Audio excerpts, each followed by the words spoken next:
What's up, my people? Today we are talking about 5 ways to become gaslighting resistant.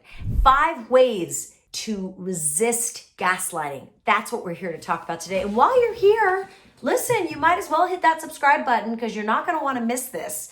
If you are dealing with gaslighters in your life, this is your place, my friends. So subscribe and drop me a comment. I love hearing from people. Let's dive in.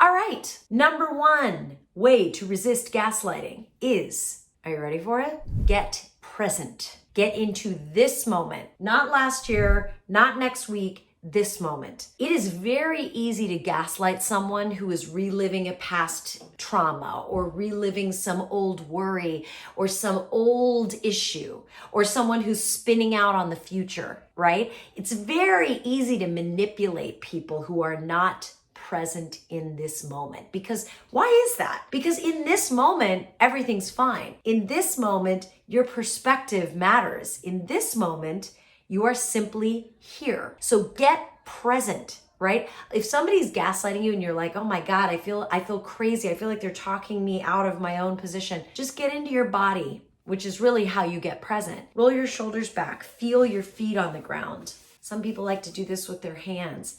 Get back into your body, okay? Breathe. Get present. That's number 1. Number 2, the second way to resist gaslighting is to repeat in your mind this phrase. You ready? I am safe and all is well. I am safe and all is well.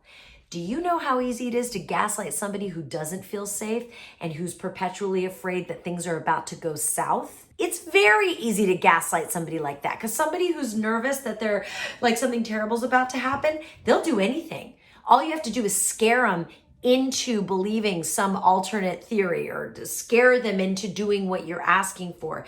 You gaslight them by manipulating their fear.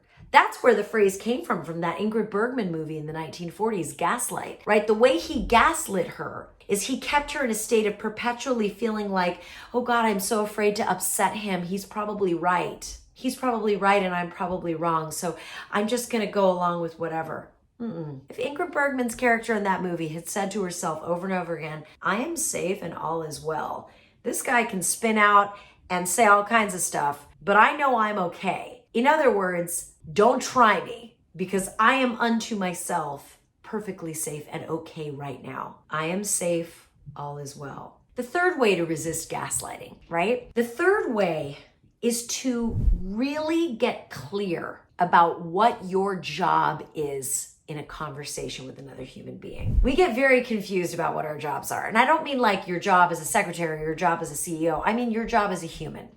Way too many of us, those of us who are most susceptible to gaslighting, way too many of us think it's our job to manage other people's emotions. We play small. We don't want to trigger somebody else.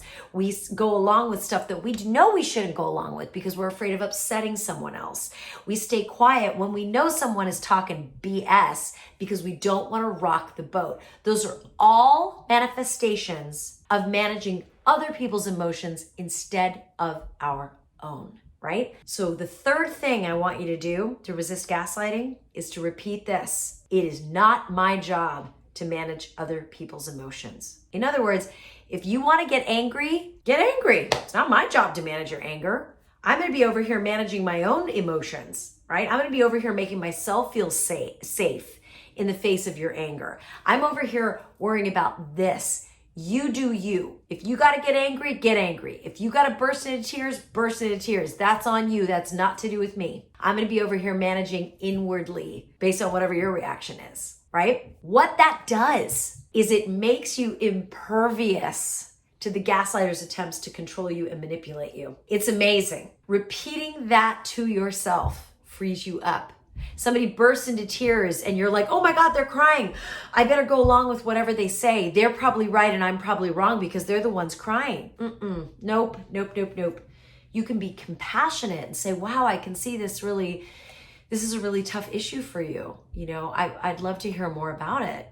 Doesn't mean you have to change your point of view or your mind or your understanding of the situation. It just means you listen, right? Or somebody screaming at you. It's not your job to manage their anger. You can listen to them and be like, wow, this is a really intense issue. Let's take 5 minutes and calm down, and then we'll talk about it, a solution moving forward once you're calm. In other words, you're not gonna gaslight me into going along with your narrative. That's number 3. Your job is not to manage other people's emotions.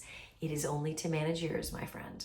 Tip number 4 for being resistant to gaslighting: be curious. Rather than react to whatever scenario whatever they're trying to gaslight you about, instead of just being like, oh God, okay, I'm gonna go along with their version of reality, get curious, ask questions. Ask questions. Interesting, say more about that. I'm not sure I understand that. Explain that.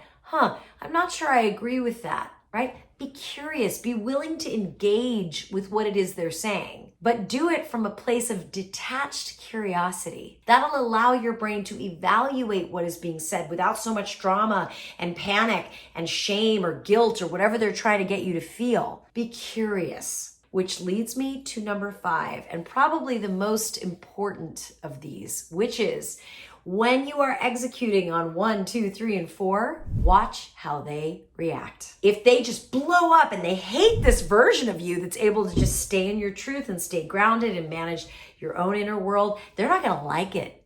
And if they're a narcissist, if they are a toxic personality in your life, they will blow up or they will run and hide in a corner. But whatever it is they do, watch how they react. That's number 5. Watch how they react. If you are dealing with someone who blows up or hides or does some grand finale in the face of all of your grounded radness, you need to know about that. That is an important red flag, my friend. Too many of us ignore the red flags. If they have a big, hideous reaction to you being in your truth and staying grounded, you need to keep your eye on that.